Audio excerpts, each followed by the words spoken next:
Okay, I'm presenting today.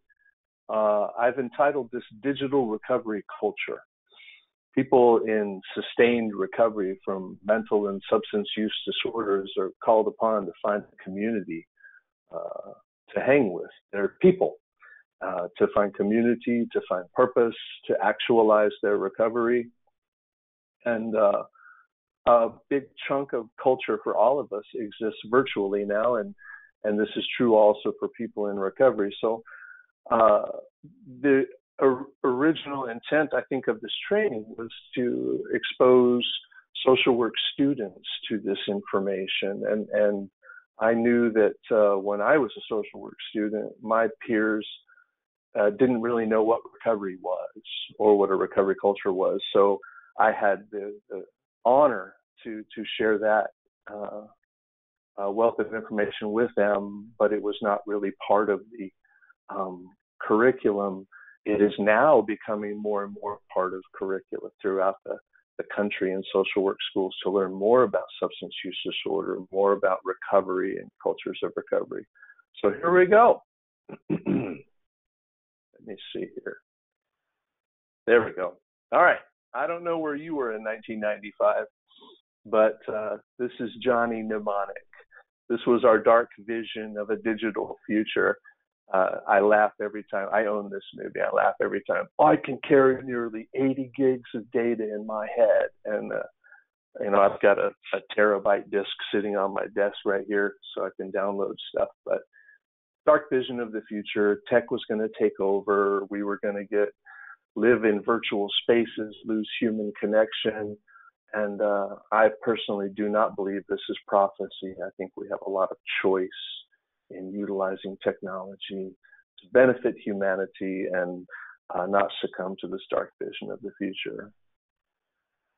I want to tell you about me real quick. I did graduate from the UNC School of Social Work, some exquisite clinical training. I am a formerly licensed clinical addiction specialist. I am a macro social worker engaged in technical assistance throughout the country. 15 years ago, I was in detox. I was a most unwell fellow with severe mental and substance use disorders.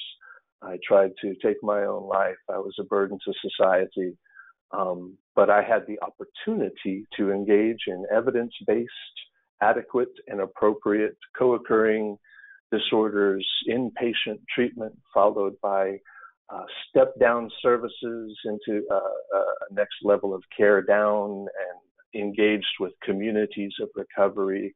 I had opportunity to grow and thrive and actualize. And here's some pictures.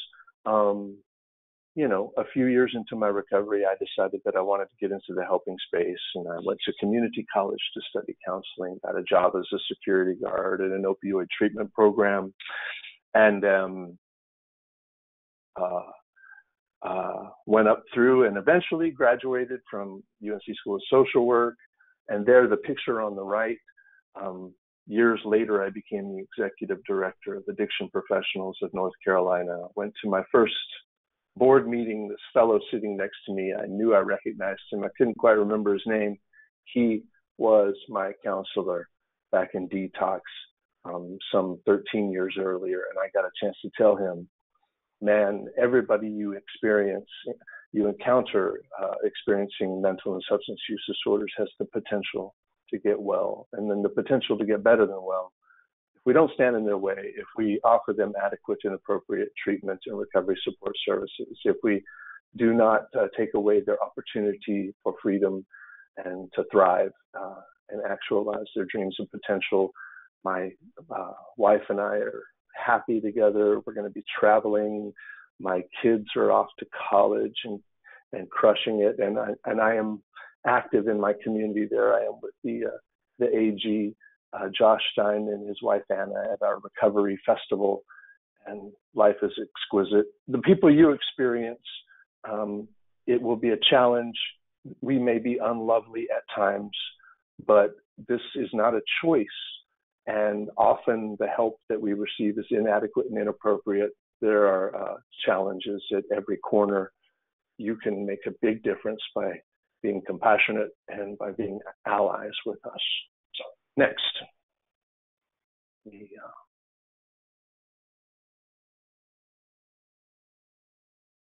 What is recovery?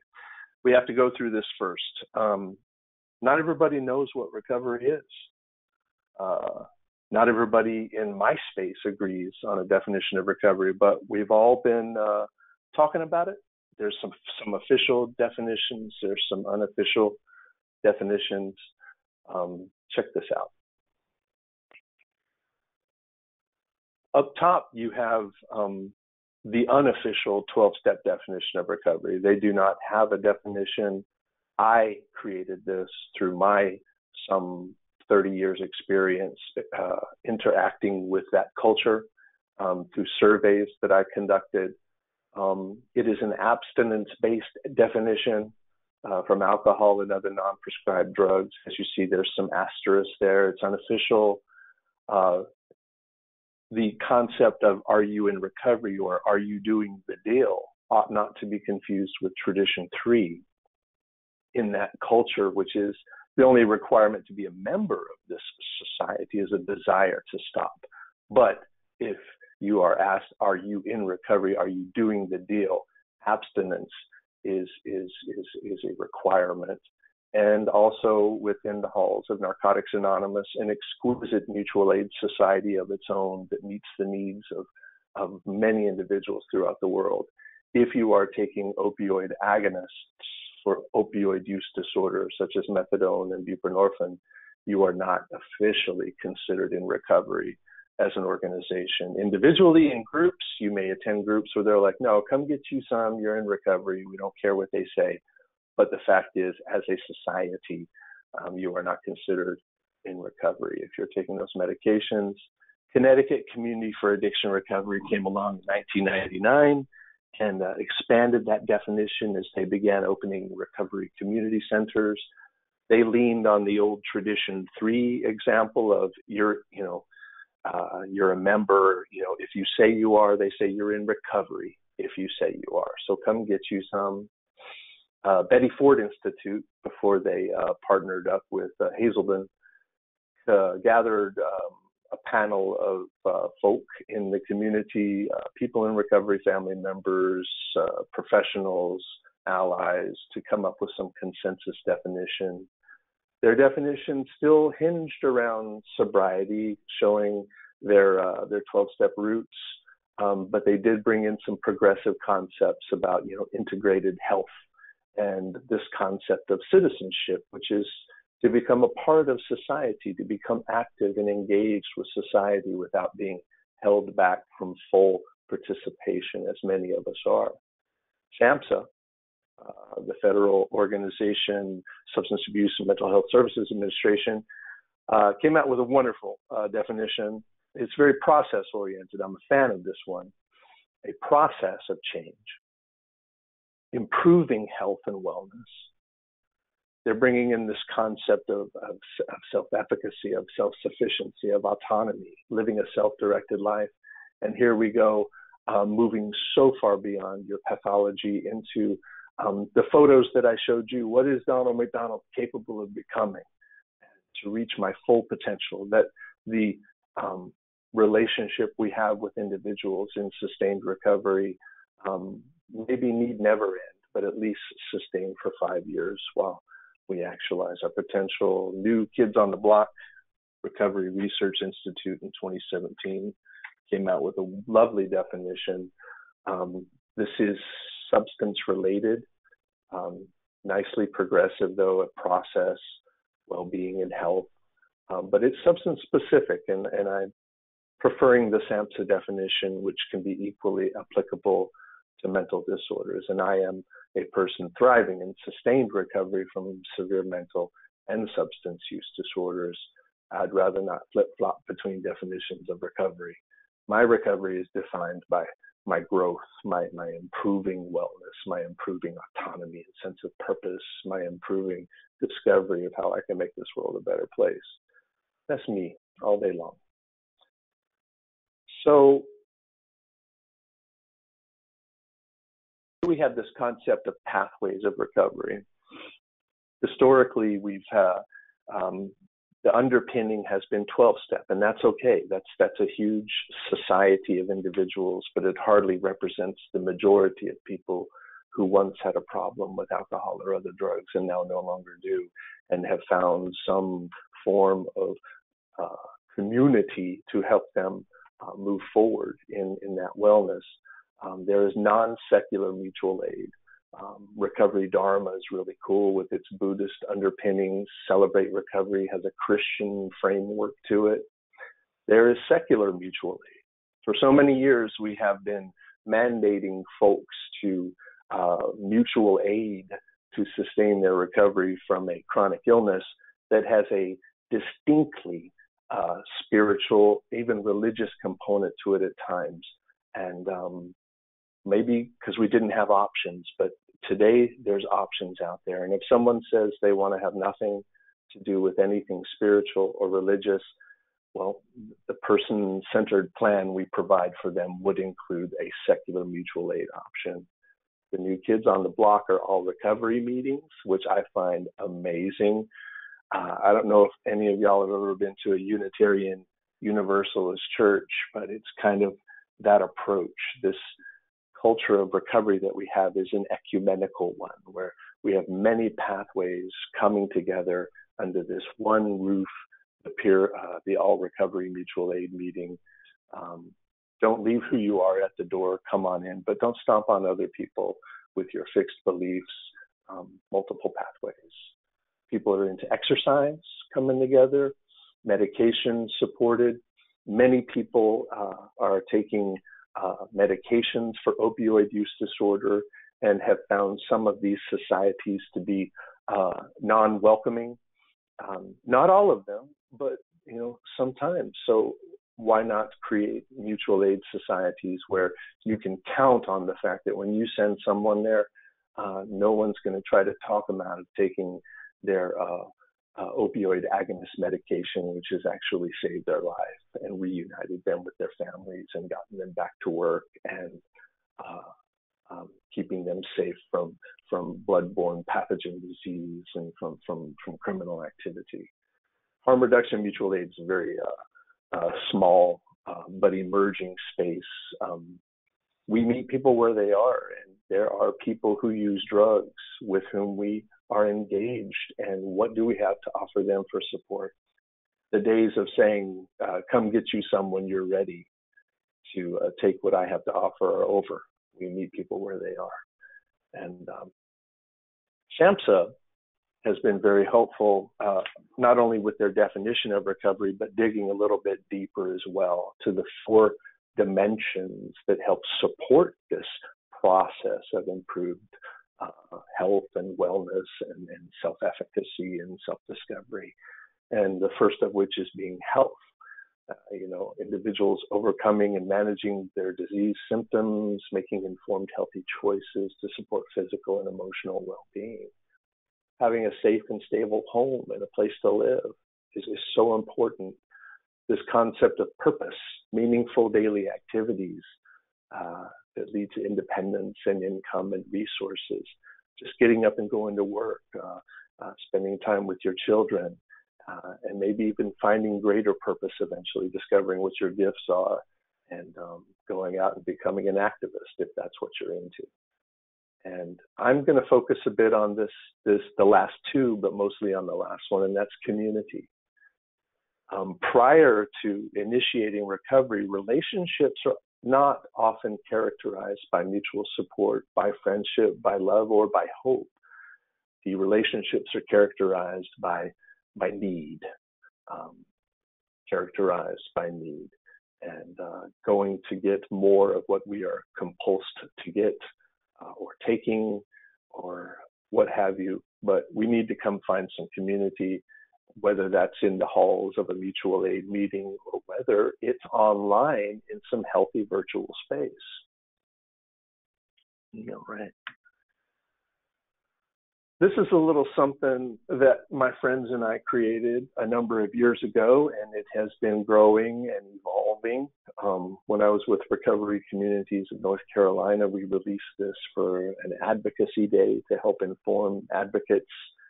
You deserve the moon, so you ought to ask for the moon. Here's the moon. When I was with Addiction Professionals of North Carolina, we added some more to it because as the overdose crisis was climbing, there were other resources that we wanted to add on to there. So this is it. There's no wrong door. We ought to be able to initiate some process of wellness through many, many entry points. Syringe service programs and naloxone distribution programs, non-arrest diversion programs, recovery coaching, post-overdose response programs, medication-supported recovery, and then this business of recovery management, the years that we spend growing up in improving our wellness. We have collegiate recovery programs in recovery high schools. I serve on the board of the Carolinas' first recovery high school, Emerald School of Excellence in Charlotte. We're engaged in a little virtual love right now. Our students are creating these really motivational graphics, and our executive director, Mary Ferreri, is putting them out there for y'all to feel the love and maybe help support that process. Recovery community centers, mutual aid groups, AA, NA, Smart Recovery, Women for Sobriety, recovery, Dharma recovery, housing coaches, employment, transportation, and then we move into the middle. And this is opportunities to thrive. And this is based on a study called Life in Recovery by Alexandra Laudet. And what we see are just significant improvements in a number of areas when people stay in recovery: healthy family life, more civic engagement, more money, more higher education engagement. I'll be discussing this a little bit at the national conference in DC in June, which may end up being virtual. I don't know. I'll be presenting addiction to activism. Recovery is the thing. So now that was a good kind of underpinning of who I am, my mission to ensure everyone has the same opportunities that I have to thrive, that I achieved through dumb luck and privilege, the concept of sustained recovery from chronic illness, and the community component that it takes to help sustain that individual. That recovery doesn't end 1 year post treatment event. Are you still sober? That question, it never ends. A sustained recovery. I'm 15 years into this story, and I'm still part of the story. I'm still part of the data collection. So that's all the in-person stuff. So why do we need digital recovery support services? Why do we need virtual recovery support services? Not just COVID. Okay, this is something that has been around for a minute and is emerging in the clinical space, in the primary care space, behavioral health, but additionally here in the community recovery space and recovery support service space. The first reason we really need more digital recovery is because of access. I'm engaged in a lot of rural community work through HRSA's Rural Community Opioid Response Program grantees throughout the country that are having major workforce issues, and telehealth is one of the solutions. And just as health is not always an acute thing, and behavioral health is seldom an acute issue, we need processes for recovery management in the community and sustaining recovery, and that's what I'm talking about here. Choice. When I initiated recovery in 2004, for the final time initiating recovery, I had very little choice out there in who my community was going to be and what their underlying principles are or were. Digital environments expose people to so many more schools of thought and different types of humans and different marginalized populations that may not be gathering in your community because of added layers of stigma. So it increases choice. Social distancing, we are seeing this play out now. We're really stepping up the game in the community recovery space. These virtual meetings already existed, but not anything close to the capacity and the choice and the range that exists now. And natural trend. I'll take a little drink. Natural trend. This is something that a friend of mine taught us about in a blog he wrote. But first, a very important question for you. This is the first of our polling questions.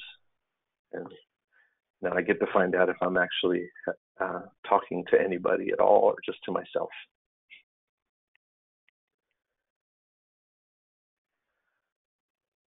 Valerie? Uh-oh. I'm here. Sorry about that. Oh, that's okay. All right. As always, this is a really good question. And knowing Donald for a number of years, this is an excellent question from him. And I'm very interested in seeing what the results are going to be. All right. Most people are awake, engaged. Awesome. We've got 75%. So 5 more seconds. I'll close the poll. All right. 3, 2, 1. All right. 37% say apple, 17% say key lime, 10% coconut cream, 25% other, and 11% they are not a pie person. Very interesting. That's, you know what? It takes all kinds. So I want to introduce you to a very important person to me right here. This is William White, Bill White. His writings and research and wisdom can be found at williamwhitepapers.com. Hashtag PieLife. This was a highlight of my recovery, was getting an opportunity to go down to Florida and spend some time with this excellent gentleman. Let me fast forward here to this blog that he partnered with, The Future of Recovery Support, Part 2, Bill White and Mike Collins. And as we were seeing, and this is pre-COVID, this is well pre-COVID, it's not that formal recovery support meetings will cease. It's that such meetings will become a smaller part of a much larger menu of recovery support activities that one can combine and sequence according to personal needs and interests over the course of long-term recovery. So just like your own personal activities that you engage in, you know, you have options. You're not always calling someone. Sometimes you're texting folk. You're not always knocking on people's doors. Sometimes you're emailing or you're FaceTiming with them. That is simply the trend that is happening in all of our culture. So why would recovery culture be any different? Goes on to say, and this is pre-COVID again, and this is kind of a bit of prophecy that some people find a little troubling. I did not, because I was already living it. The majority of my socializing, frankly, is virtual. It's the culture we live in. So why hold back the recovery space through some misguided concept of holding on to the past? The fact is, the day is rapidly approaching when more people will engage virtually than face to face, and for a number of reasons.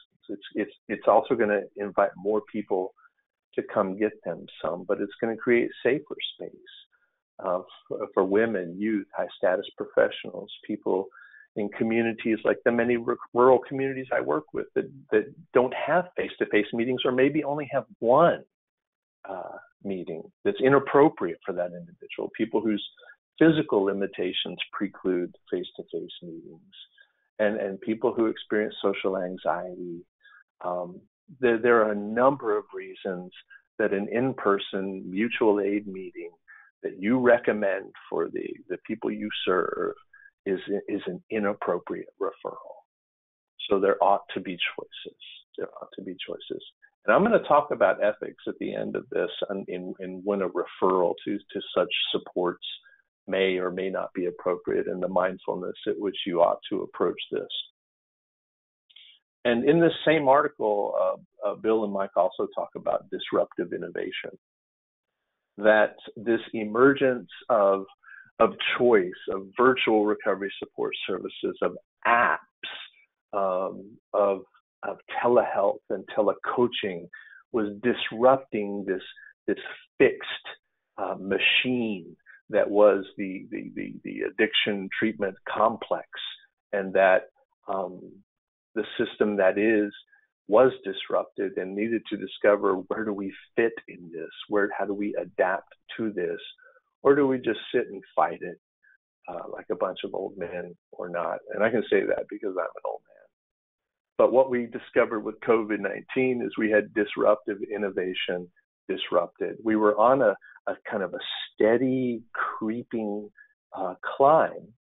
slow climb of the emerging digital space.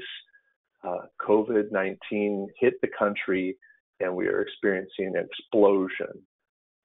And it is my contention that it's here to stay. I do not know, and we're not collecting data because data collection during mutual aid meetings is kind of inappropriate. But the wannabe researcher in me is kind of grieving that. But for how many people is this their first meeting? And I'm jumping on these virtual meetings. For how many is this their first meeting? For how many is it their first re-engagement after years of moving away from mutual aid because they found it more of a chore than a support? I wonder. So it's widening the doors here, as Bill White. It's widening the doors of access. So the virtual supports, I need to slow down. So I still have another hour, I think. Right, Valerie? Do I go till 12:15? You do. You have another hour. Huh? Yeah. All right. So slow down. All right. Virtual recovery support services. And actually, Valerie, to be honest with you, if anybody's popped in any questions on the foundational knowledge that I've thrown out there about what is recovery, what are multiple pathways of recovery, if any questions have popped up in that space, I'm happy to take those now. But if they haven't, that's cool. Well, I've got one. Do you think a clinician can be a good recovery expert without actually have gone through addiction themselves? Yeah, I do. And as a person in recovery who, started studying this space early on, and I used to have kind of an attitude of what would you know? I've changed that. I've changed that a lot. And I'm actually starting to wonder if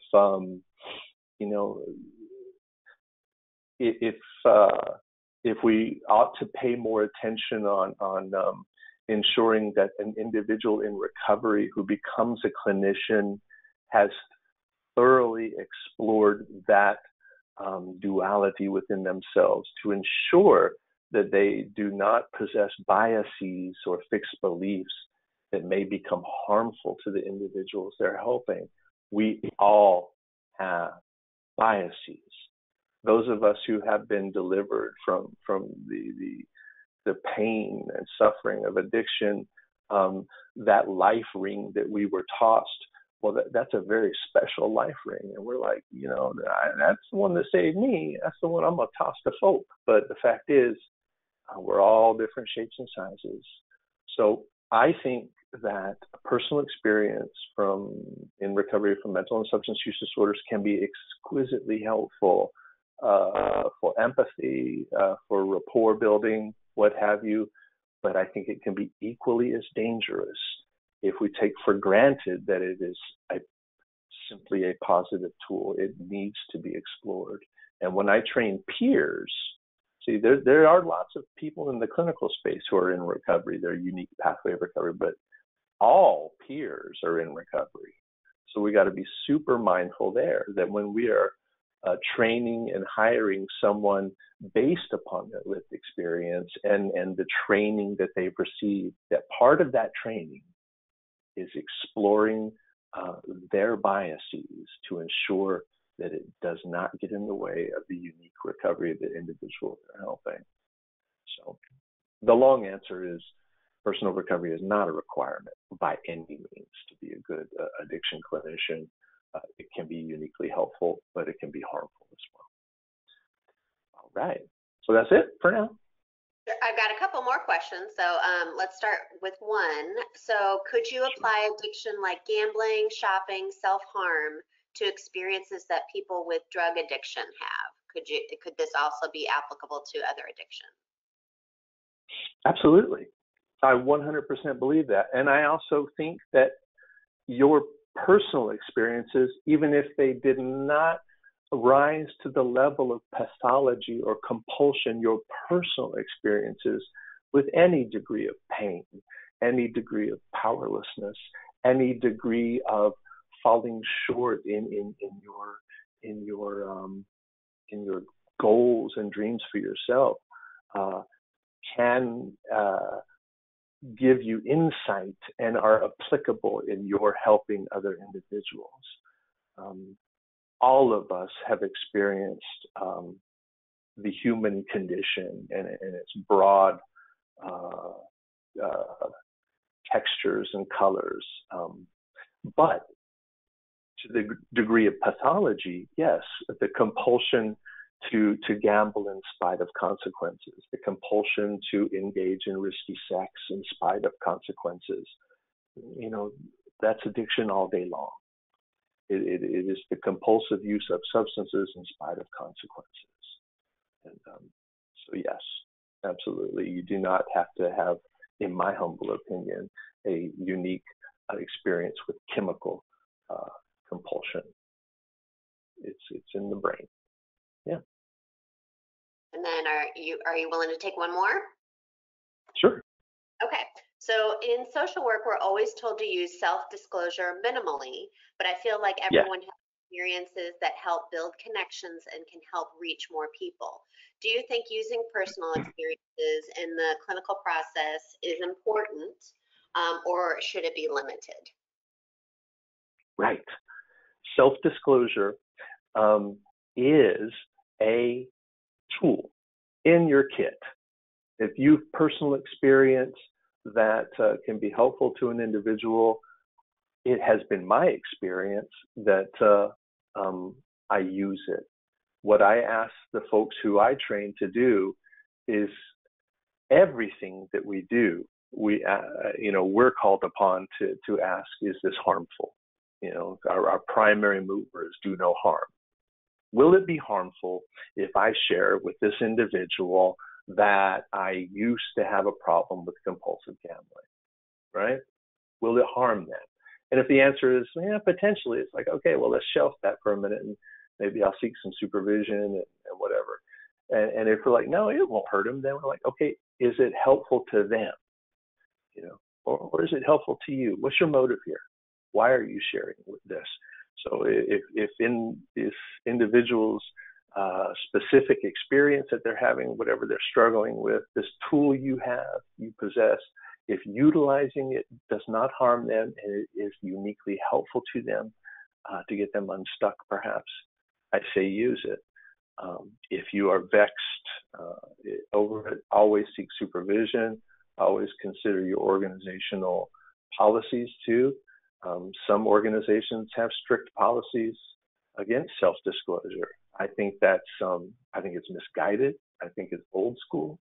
When I started in the space at an opioid treatment program, I was not allowed to tell people I was in recovery. I got in trouble over that, and I just think that was ridiculous.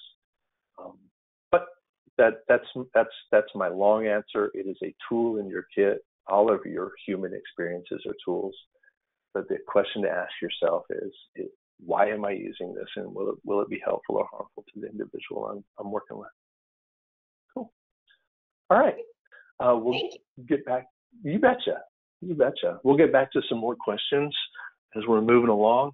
Virtual supports. I'm going to take a look at 2 phone apps. You know, there's lots of stuff out there, but there's an old school one that I used. It came out about 3 years into my recovery, and boy, it was a game changer for me. It was a lot of fun. I ended up deleting it off my phone a few years later because it was no longer relevant to me. But that just speaks to, you know, we're all different. We all change. We all grow. And there's a new school app that just got released as a result of COVID that I'm going to share with you. Virtual peer recovery mutual aid are those meetings, those society meetings I told you about, AANA, Cocaine Anonymous, Gamblers Anonymous, Smart Recovery, Refuge Recovery, Women for Sobriety, Life Ring, SOS, All Recovery, etc. We're going to look at that space, and then we're going to look at social media. There's groups that we can be part of, ones that are geared towards education and advocacy, and ones that are geared towards mutual support. But they're a little looser than these hour-long structured meetings. They're like the old creepy message boards we used to be on in the early 2000s, but not as creepy. Apps. All right. I'm digging on an app right now with my kids. It's a trivia game, my wife and my kids, but apps, we spend so much time on our phones, we spend time on our apps. Why not have some recovery space apps out there? The one that I used to dig on, old school, is 12-Step Companion. And you see it has a home screen right there. You stick in, you know, and this is for people in 12-step recovery, in that society that is being measured by your years of abstinence and personal growth and practicing of principles, but you know, abstinence is part of it. So that is actually my actual, you know, I haven't used alcohol or drugs for 135,500 hours. And in the beginning, you know, it was by the hours and days. But that's kind of neat. And it is helpful to measure your sustained progress in anything. You know this. It's the way our mind's wired. But it is helpful if you are succeeding. You know, I adopted this app when I had finally found, you know, adequate and appropriate treatment, robust recovery supports in my community, and opportunities to thrive. So my clicker kept going up. So it reinforced what was going on there. But it could potentially be a harmful one if you keep having to reset that thing. So I'm not down with the measuring of time as a core feature. The literature on this app was great. It's all 12-step literature.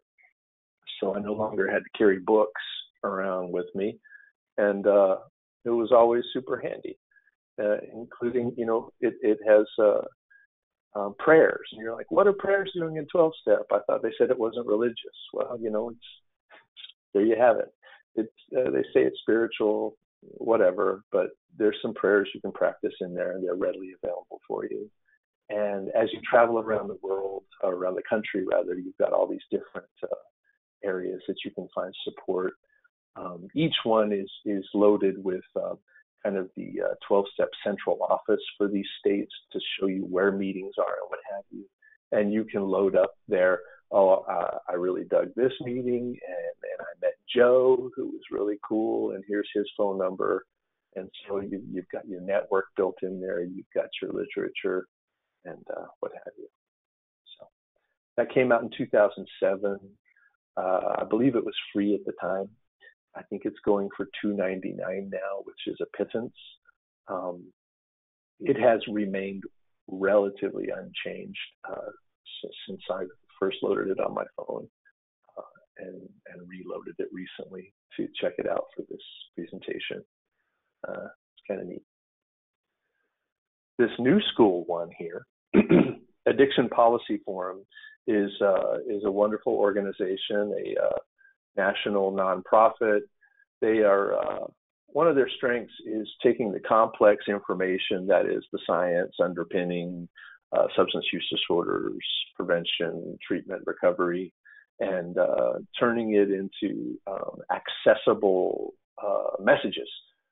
Their videos that they create are exquisite. You know, to take the complex science that is the brain disorder of substance use disorder and throw it into a 4-minute video, and by the end of it, you're like, I get it.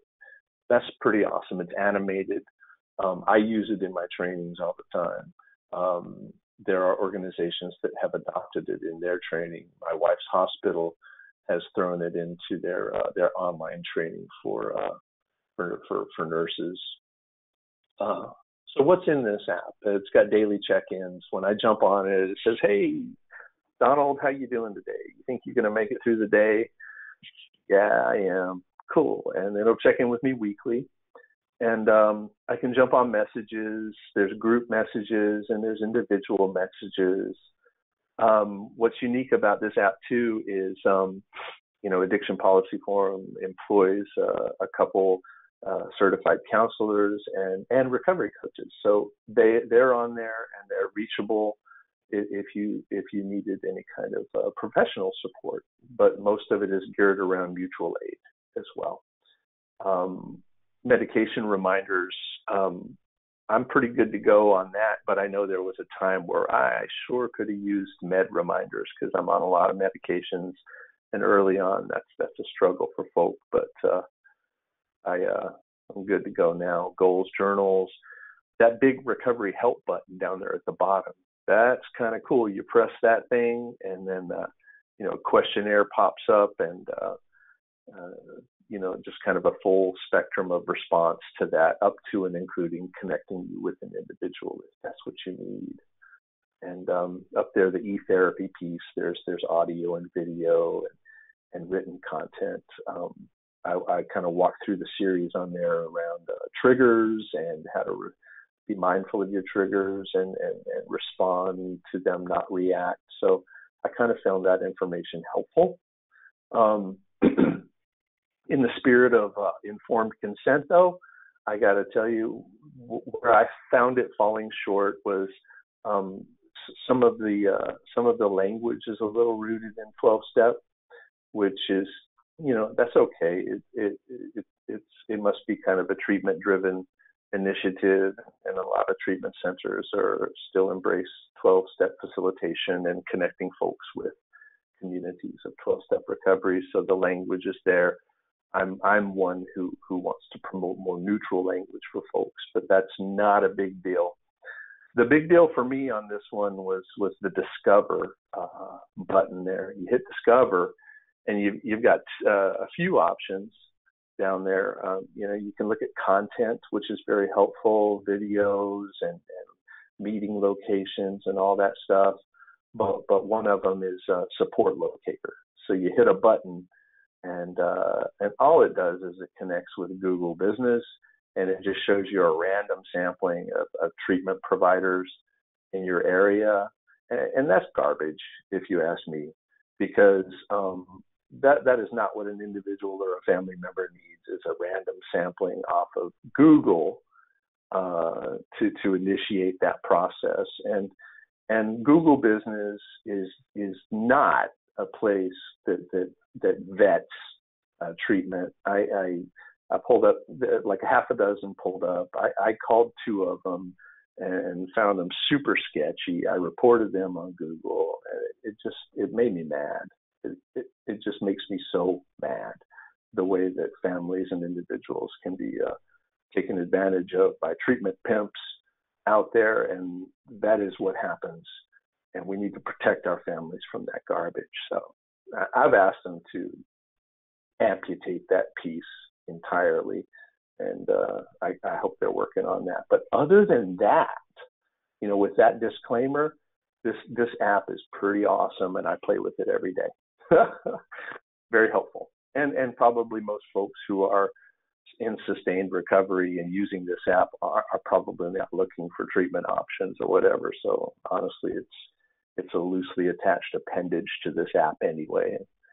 I just wish they'd cut it out. Blah, blah, blah, blah, blah. So what ought you do when someone says, man, I have a family member that needs treatment, or I'm seeking treatment? What do? Well, here's what you do. Our tax dollars through 21st Century Cures funds the SAMHSA helpline. It's an exquisite helpline and treatment locator. They've got no dog in the fight. They've got no partnerships with treatment that I am aware of. And if you call that SAMHSA helpline here in North Carolina, it channels you right to our friend Curtis Taylor's outfit, Alcohol Drug Council of North Carolina. I know these people. And what you're going to get is you're going to get a trained recovery coach to answer the phone. And I called them just to make sure I wasn't lying to you. And I had a wonderful conversation with Hector. And Hector speaks Spanish and English. He's a trained recovery coach. And we had a lovely conversation. And that's who your family member is going to reach. And if it's after hours, it's going to go straight to our network of local management entity managed care organizations like Alliance Health Plan, where you're going to speak with a care coordinator. And their job is to get you to the best treatment available for you if you are on Medicaid or uninsured. And treatment pimps are people out there that are trying to get you into treatment, and they're making money off of it. And other scams out there are netcasters. And this will be like a treatment facility out of Florida that creates these local numbers and addresses in all kinds of states, and you call it, you're calling drug rehab Raleigh, North Carolina, and you get this person in Florida, and they're trying to see if you're appropriate for their Florida treatment center when you thought you were calling a Raleigh rehab. Blah blah. God, that stuff makes me mad. Anyway, moving on. Virtual mutual aid. This is exciting. I'm an individual who I stopped attending mutual aid meetings 5 years ago, and there's so much more story to that. I'll tell you a little later in the ethics piece. It was honestly never really an appropriate referral for me because of my level of problem complexity and my level of trauma. I made it work, but 5 years ago, well into my clinical training, I moved away. This has me kind of moving back to it in a mutual space with a variety of meetings that are more appropriate for me. And so I'm super excited about that. One of the old school ones is In the Rooms, a global recovery community. They've been around for a minute. They've become so much more highly relevant now because of COVID. Tons and tons of meetings on there, really easy to use, and they've been there in spirit of informed consent. You as a social worker or what have you, and you refer someone here, well, you need to walk in the front door first to see what they're going to run into, and on the homepage, this is what they're going to run into. And I'm not dogging out Compass Detox because I don't know anything about them, but the fact is they're a detox in Florida.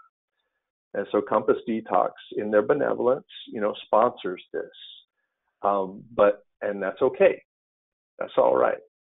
They're doing the deal. But at the bottom of the page pops up, I need help with my addiction. And you can click that number and connect. You're a mom in Boise, Idaho, attending a family support meeting. That pops up, and Jane Q. Publix and be like, yeah, man, I need help for my son, and I'm going to connect this. What's good, though, is you see that who answers, you hover over that, and it lets you know that you are calling, a detox center in Florida. And so when I pulled it up and I hovered over it, I'm like, well, okay. I'm informed. I'm a self-advocate and everything, and If I were seeking help, I wouldn't call there because I don't live in Florida. And so anyway, I wish that weren't there, but it is. And not everybody's as informed or self-advocate as I am or as you are. And so that's a shortcoming. Google, God bless them, came out, I think it was today or yesterday, with recovertogether.withgoogle.com. So check it out.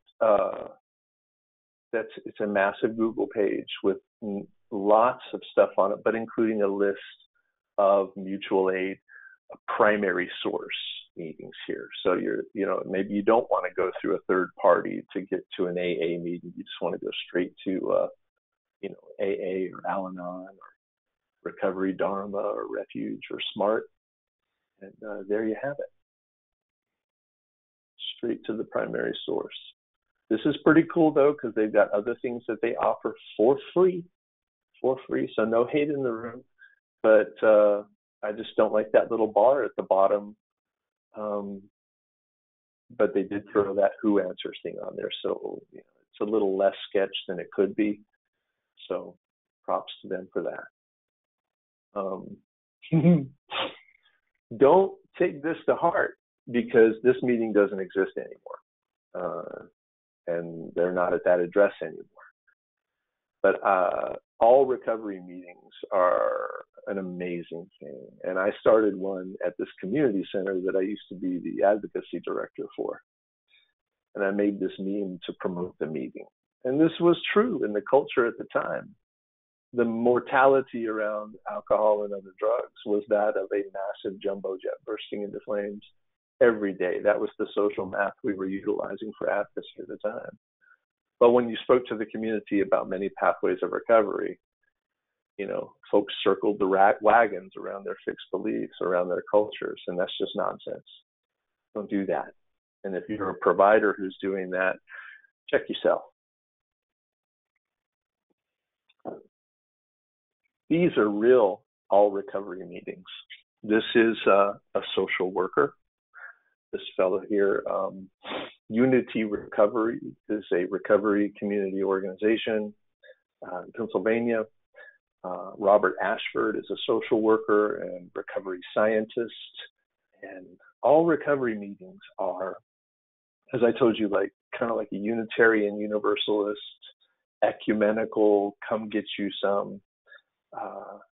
Do not leave your beliefs at the door, bring them in with you, but don't hit people over the head with them. You do you. Come in and get you some social.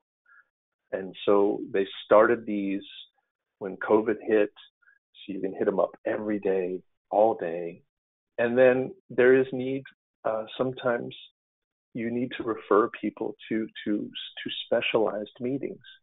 There are times when referring women to a heterogeneous meeting is inappropriate.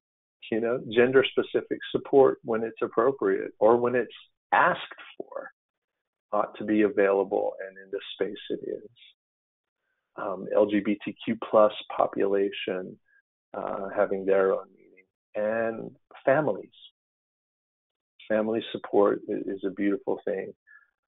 So check that out, unityrecovery.org/digital-recovery-meetings.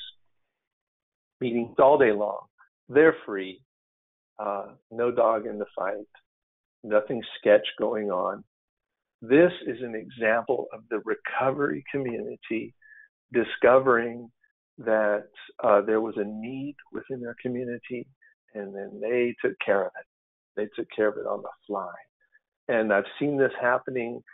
A virtual medication-assisted recovery anonymous meeting did not exist previously. COVID came about. One of my beloved friends in Texas said, "Hey, man, is this a thing?" And by the end of the day, we discovered it was not. So she and a couple others got together and said, "Well, now it's a thing." And they did that. And it's not about making money, and it's not about glory.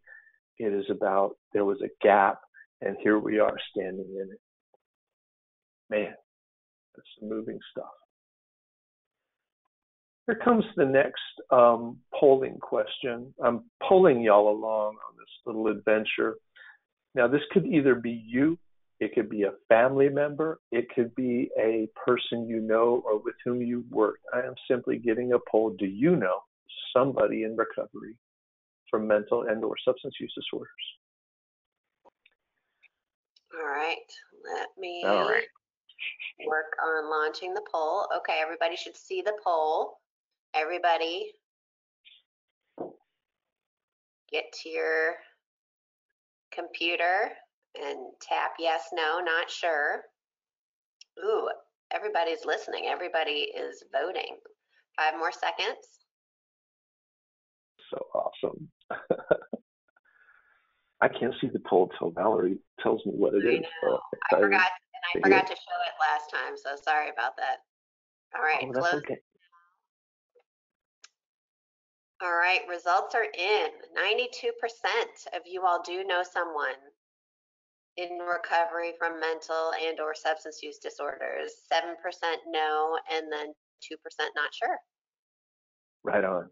Okay. Thank you so much for participating in that, folks. The fact is, everybody knows somebody who's in recovery. We just don't know that we do, because oftentimes it's very much been a culture that has practiced anonymity for either tradition's sake or for shame's sake as well. So nicely done. We are everywhere. We are your community. We often are part of your professional workforce. We are the families you're working with. So we're everywhere. And some of you may have said no and wanted to answer, I know someone who needs recovery, and I get that too. And I didn't put that out there, but the fact is many of us also know someone whom we wish could access some level of support appropriate for them so that they can find freedom and wellness that many of us celebrate. So thank you so much for doing that. So I've covered applications for your phone, a couple cool ones, 12-Step Companion and Connections, partnered with Addiction Policy Forum. I've covered virtual mutual aid meetings, some of the traditional ones through primary source, go to AA meetings, go to AA online group, or through a third party that may provide some more bells and whistles, or through a recovery community organization that jumped up and stood in the gap, like Unity Recovery. But we don't spend all of our time playing on apps, and we don't spend all of our time sitting in meetings. We spend our time, socializing as well. And when I first initiated recovery in 2004, no app existed that I was aware of, and Facebook hadn't been invented yet. So I had these creepy message boards. I had a anonymous name. I think my name was D McDog or something like that, and we were anonymous, and we were just kind of sharing our thoughts and opinions, and we were meeting folks from around the country too, and we may choose to reveal who we were to one another through messaging and what have you. So we had it was a good thing. I enjoyed it very much because it produced a freedom for me that I didn't find in my mutual aid meetings to express, some deeper thoughts or off the rails thoughts, and also to be exposed to views and opinions, from around the world that maybe here in Raleighwood I wouldn't be exposed to. So Facebook, love me some Facebook. We've got private Facebook groups visible. And there are private Facebook groups hidden, and that is the former secret groups. There are two categories of Facebook groups now, public and private, visible and hidden. Hidden is the formerly secret one. Secret groups, you can't search those. You can't see the content. You cannot see that they're there. You have to be invited by a member. that group to come and join. It's some great privacy that you have. Public groups, they're searchable, and anyone can see the content that's on there as well. These private groups are kind of neat in that it kind of it focuses the community a little more about who's going to be on there. And my experience is they kind of fall in two different categories: advocacy and education. These are private groups that may be underpinned by a larger organization, and that has the capacity to organize some information and calls to action, and to help to guide movements to act locally with kind of nationally sourced information, to give you opportunities to network with other individuals around the country who are also engaged in learning more about a space and learning to change that space. And my favorites are Mobilize Recovery. I jump on there and get some great information on how to act locally on policy situations, and also how to act nationally from my local space to try and help influence the national decisions in mass. Facing the Voices of Recovery has been around for a while. Also, in that same space, we learn a lot about how to tell our stories. We learn a lot about policy stuff on there as well, and we get to network with people around the country in recovery. And the same with addiction and recovery community advocates. They don't play on there either. You get on there and they don't want you posting any puppy dog videos on there. They're like, this is a place to come, to grab some tools and to make some action. And so that's what that is. And then the other categories are mutual support.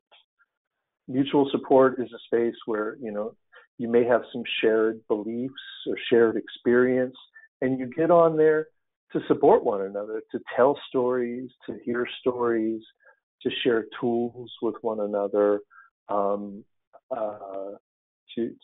unburden yourself or to help other folks unburden themselves. Recovery Dharma is such a space. Let me mute myself while I clear my throat. You're welcome. Hope for Troubled Minds is a new kid on the block for me. I got an invite to come and join that. I am very much out there with my recovery from severe mental disorders, and that's different than recovery from substance use disorder, and especially in chaotic times like we're experiencing now. It's a little more sublime than don't do drugs now. It's how's your head, Donald, during this COVID experience, and that's important for me. Affected by Addiction is a monstrous group. So excited. This lovely woman invited me to join it. I mean, it's got like nearly 80,000 members, half of which are actively engaged in mutual support with one another. Alaska is a new kid on the block, and Sydney Recovery. Got a friend over in Sydney, and I hang out with her people sometimes when they do that thing. And here's kind of the differentiation. The young woman who's kind of spearheaded the Affected by Addiction one, was asking me how they might maybe expand, their scope, and that may be something to do, because when you're wielding 80,000 human beings, it's a good question to ask. What can I do with this? But I wonder, and the way I verbalized it to her was, maybe you pop into Affected by Addiction to build your community, to gather allies about you. And then you jump into Mobilize Recovery to sharpen your tools and grab your torches and go break machines. And I like that duality. You go to one for mutual support, and you go to another one uh, to harness that anger and direct it towards making some change. I'm rambling. And next, recovery community organizations. And this is a space I'm very familiar with. I was the Advocacy and Education Director with a statewide recovery community organization here in North Carolina. I was Field Director with the National Recovery Community Organization briefly as well. So what is an RCO? Well, independent, nonprofit, but here's the core thing: led and governed by representatives of the community they represent. People in recovery, family members, allies. The staff should represent that. The board ought to represent that as well. Independent, unaffiliated with a treatment provider, and nonprofit. Very important. They organized recovery-focused policy advocacy activities, education and advocacy. So at their core, really engaged in education and advocacy, but they may also engage in peer-based recovery support services if they're super lucky and get to open brick and mortar shop, to employ recovery coaches and to have recovery pro-social activities like our friends in Wilson at Recovery Concepts Community Center, RC3, doing some open mics and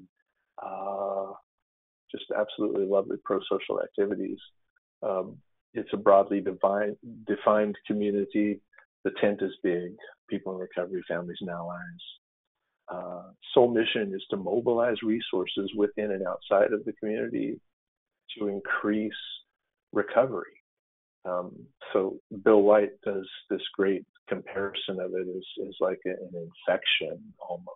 Recovery is contagious. So we're trying to increase we're trying to focus the density of recovery carriers and then get them to spread it out through the rest of the community. And so that's what they do. So on a national level, we've got faces and voices of recovery.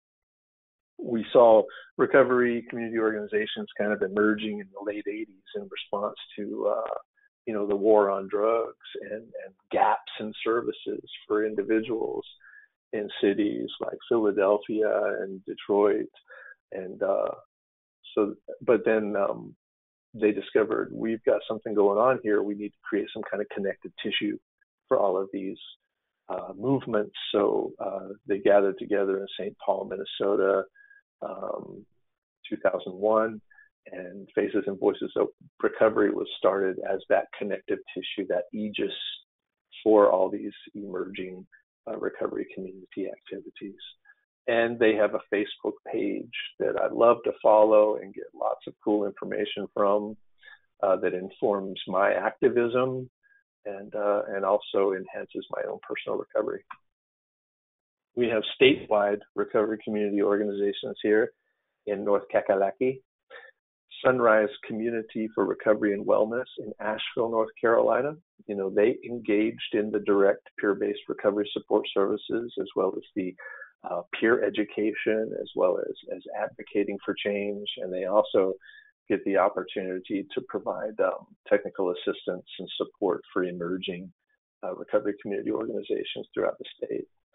New Kids on the Block, Peer Voice NC, is truly a peer-driven movement to maintain the fidelity and the authenticity of this peer movement, and to advocate for this workforce, though, that's surging as well, to ensure that they get well trained and get treated right in workspaces. And I'm super excited about that. Internationally, we also have recovery community organizations, Favor UK, Faces and Voices of Recovery UK. I got to go there last September and holler into some microphones there and march in their recovery walk. Super excited about that. Recovery Africa out of Accra, Ghana. I was planning to go there this September to holler into some microphones and march in their walk. And that is probably not going to happen. I think the first real in-person meeting I'm looking forward to is hopefully there's going to be an office Christmas party, and I got my fingers crossed for that. But I think National Recovery Month in September is probably going to be a wash for most of us. So this brand new kid on the block, International Recovery Day, which is an exclusively virtual experience, has never become more relevant. And that's this year, the end of National Recovery Month, September 30th, at International Recovery Day. Mark your calendars. The world is going to gather on that day to celebrate recovery virtually. Super excited about that too. All right. So before we dig into ethical considerations, do we have any questions, Valerie, for the virtual supports that I presented for folks? Yes, we've got lots of questions. Okay. Uh-oh. Grab the nice ones, the easy ones. Yeah. What supports can you, let's see, let me think of, there's lots of questions. What supports can you recommend to encourage individuals in rural communities to seek treatment, usually with limited financial and transportation resources? And then we had a similar question about rural folks or folks with limited means around the inability to have access to technology. So sort of similar issues. Oh my goodness! You know, the struggle is real. And you're asking the right questions, and I don't need to tell you that because that sounds condescending. That's the work that I'm engaged in right now, and fortunately, you know, the federal government recognizes that as well.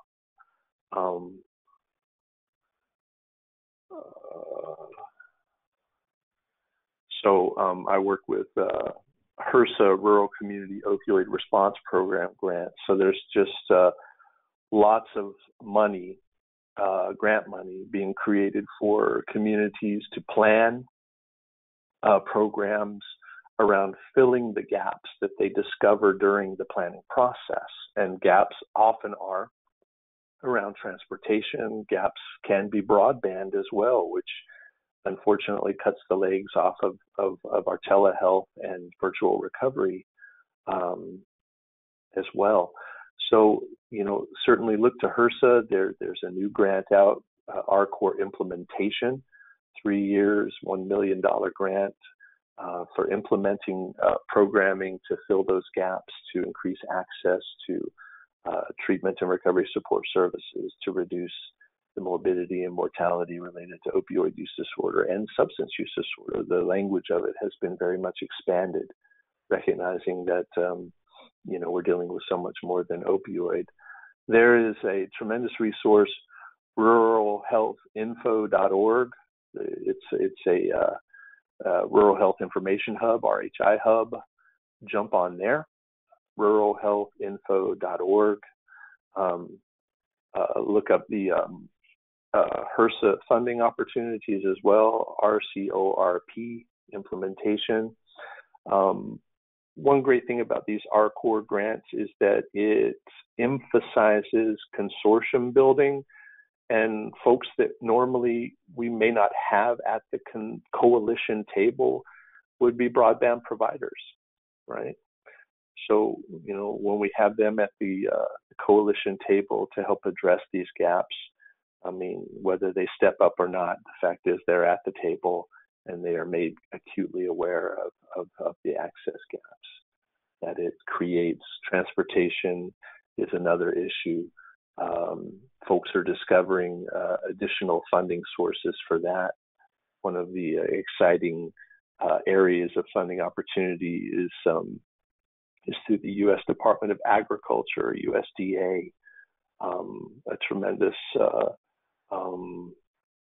source of funds for fixed assets that can include transportation, the purchasing of vehicles, the restoration of buildings, and what have you. So that's exciting. And what we're also discovering is through the consortium building that's been going on is bringing faith communities to the table. And faith communities are a tremendously untapped resource in their capacity not only to provide space for pro-social activities and for access to some health and wellness stuff is transportation, oftentimes having small fleets themselves of transportation. So those are a couple solutions for you. I don't have the solution. I'm deeply regretful that there is such inequity out there, but just to know that it is being addressed through some robust funding and innovative programming, often driven by local communities themselves. Yeah. Thank you. Do you know if any of these apps are available in other languages, specifically Spanish? Right. I believe that question popped up in a community, the latter app I was looking at. And I don't have the answer, but I think that they're looking to partner with an organization to ensure that it gets translated to Spanish. But I would be disingenuous if I told you I knew the answer to that question. But I do understand the need. And one of the exquisite meetings that has popped up is a Spanish-speaking meeting. All recovery meeting, and that was created by the community to stand in the gap. Okay. What role can licensed clinicians, as opposed to peer support clinicians or peer supports or clinicians in recovery, play in providing or getting involved with providing online treatment? And I can online repeat treatment? I fumbled it. Sure. Yeah, no, I get that. Okay. I get that. And, and there's trainings available for that. And as a matter of fact, I've got a link to a training, because this is not something that I'm covering, which is, telehealth or telecoaching or telepsych or telecounseling, and the HIPAA requirements, the Part 2 requirements around that, the organizational implementation, infrastructure needs, and what have you. That's just that's not the space I'm covering. But there's a link to a training specific to that at the end, and it's free, and it's a webinar that I'll provide a link for. Excellent. But yes, the provision of digital clinical is also emerging and surging as well, and much needed. Great. Sure. Just a couple other, hopefully quick questions. What is a treatment pimp? What's a what? You talked about treatment pimps earlier. Treatment temp? Pimps, P-I-M-P. Oh, treatment pimps. Yeah, these are folks disguising themselves as helplines, and they are referring you to a portfolio of treatment centers that they have, and they are receiving kickbacks themselves. You may not be receiving appropriate screening or appropriate compassionate care on this line, and you may not be being referred to appropriate levels of service because the motivation is a fiscal motivation. So I may have appropriated that term inappropriately as a social worker. I have to be more mindful, but it expresses my it expresses my rage at those individuals. They're exploiting people. Yeah. Understood. Right. Okay. And then One other just comment is I wanted to share that somebody, their favorite pie is pecan pie. And that was Okay, cool. yeah. Well, then you need to go to Baked Pie Company in Asheville, North Carolina, because their honey pecan pie is probably one of the best pieces of pie I've ever had in my life. Honey pecan pie, Baked Pie Company, Asheville, North Carolina. Excellent. Yep. Cool. So, all right. There's a last question for now. There's a large number of students online, and not only students Awesome. should be, seeking continuing education as well as clinicians, but do you have any book recommendations for, I know technology changes often. It's hard to write a book and come out, and by the time your book comes out, technology's already changed. But is there any reading tools that would be helpful to recommend to the audience today? Oh boy. Well, books, no. However, our beloved friends at Unity Recovery Community Organization, in the spirit of recovery, have created a document. And technology is so awesome, because I'm sitting here pulling up their Facebook page right now, and they have created a document, blah blah blah, telerecovery guide for recovery support providers at unityrecovery.org. Is a free PDF download. unityrecovery.org, telerecovery guide for recovery support providers. I haven't cracked open the PDF yet, but I am just so impressed with the expediency of their getting this out. And I know Robert Ashford, and I know that this thing has not been phoned in, because I don't think he would put garbage out there, and his team. So I would check that out, because that's what I'll be reading next. And and anything by I don't know, the guy who wrote Johnny Mnemonic. What's his name? William something. Anyway, okay. I have no idea. I'm off the rails. I know.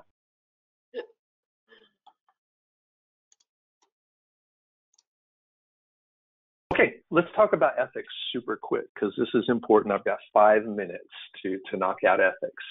No problem. Listen, folks, when you're working with people experiencing substance use disorders, it has always been a go-to to refer them to mutual aid. It always been a go-to, like, well, of course you're going to go to AA meetings. And, as clinicians, we have a responsibility to know if that's an appropriate referral for them. Just because something is the only thing out there, or we think it's the only thing out there, it may not be appropriate. And there's a thing called problem complexity, problem severity and complexity. Problem complexity is when your substance use disorder is complicated by maybe co-occurring mental disorders that may be one of anxiety related or social phobia related, or it may be complicated by lack of access to transportation, right? Equity, issues of equity as well complicate. Does this individual have transportation? Does this individual have broadband access? So always be mindful of when this is an appropriate referral for folks, and check out the multiple resources that are available for people. And then informed consent. Informed consent, we tell folks, why we're referring them to a particular resource and why it's going to benefit them, but we also let them know potential, however remote, the harm that they may incur. And this, in my experience, hasn't gone on super well a lot with peer recovery mutual aid. You're going to send folks, maybe Narcotics Anonymous is appropriate for them because they are not taking medication for opioid use disorder. They have some kind of spiritual foundation in their life that they can draw upon, i.e., they are not atheists or agnostic, And you're like, yeah, go get you some people. This will be good for you because you are going to build up a network of mutual support and accountability. This is going to be your new community if you so choose. It can be beneficial for you. What you will expect when you arrive is this. These are some of the rituals that they have and that you may be expected to participate in. You will be greeted by a big old monster hug at the door. If you're not down for hugging, be sure to let folks know, because not all of us love to hug, and boy, do they love to hug. Beautiful experience. How it may be harmful for you, you may want to tell this young person, it's a possibility you may get hit on while you're there by someone, okay? I'm not dogging out. This happens all the time in any setting.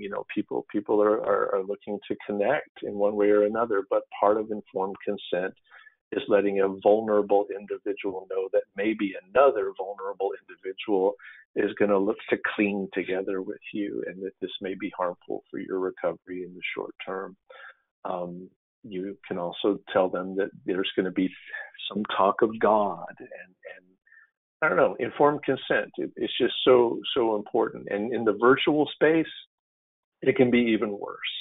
That you may be bullied when you go there, because virtual space has definitely empowered a lot of little Napoleons out there to act like big jerks, because they don't have to face the individual they're bullying, and it emboldens them to act inhumanely.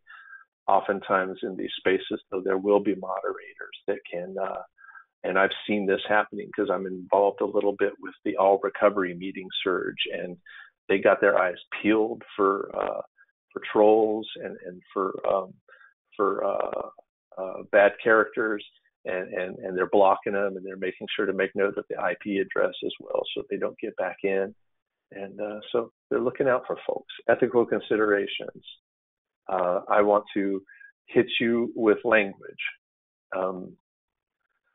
Language is super important, folks. I want to hit you early and often with this. We don't say substance abuse anymore. It's not appropriate in any setting. 2013, the DSM-5 abandoned that terminology. We have some smoking gun data showing that it promotes a punitive cognitive bias, even among us helpers, when we're talking about people as substance abusers. So stop saying it. Your own practice board in North Carolina, through legislation advocated by NASW rock stars, has changed the name of the practice board from the North Carolina Substance Abuse Professional Practice Board to the Substance Use and Addiction Specialists Professional Practice Board. North Carolina Addiction Specialist Professional Practice Board. We don't say addicts and alcoholics. That's 12-step specific talk. That's how people in that subculture may or may not refer to themselves. You don't get to say that as a clinician, as a medical provider, or as a professional advocate. Those are labels. They're stigmatizing labels unless you know the depth and breadth of their meaning, which you don't. We don't pee dirty. We have positive and negative drug screens. I am not a former addict. I'm a person in recovery. Relapse, we have discovered, has religious and temperance movement roots as well. We say return to use or recurrence. The pejorative language is never acceptable. If you engage in that, shame on you. We don't say junkies, druggies, and crackheads. We say people who use drugs. Addicted babies is not a thing, but substance-exposed newborns is a public health issue that we need to address. But babies aren't born compulsively seeking drugs in spite of consequences. It's a stigmatizing label. And I've taken to calling this the overdose crisis, because what we've done is we've stigmatized a medication, and it has harmed a number of people living with chronic pain. So language. And if you want to engage in clinical peer support services, professional peer support services, Faces and Voices of Recovery did a webinar yesterday that is available on their /resources/our-webinars page. I watched it yesterday. It was awesome. Our friend Bill Stauffer, a social worker himself, presented, and I learned a lot. This is me, and it's my mug. Come get you some. Follow me on social media to learn about what I'm angry about, what I'm trying to make change about. Hit me up. That's my email address. I'll answer any unanswered questions. And my digits. Hit me up if you need to talk about anything. I just won't answer the phone if I'm busy, and I'll call you back. That's all I got, Valerie.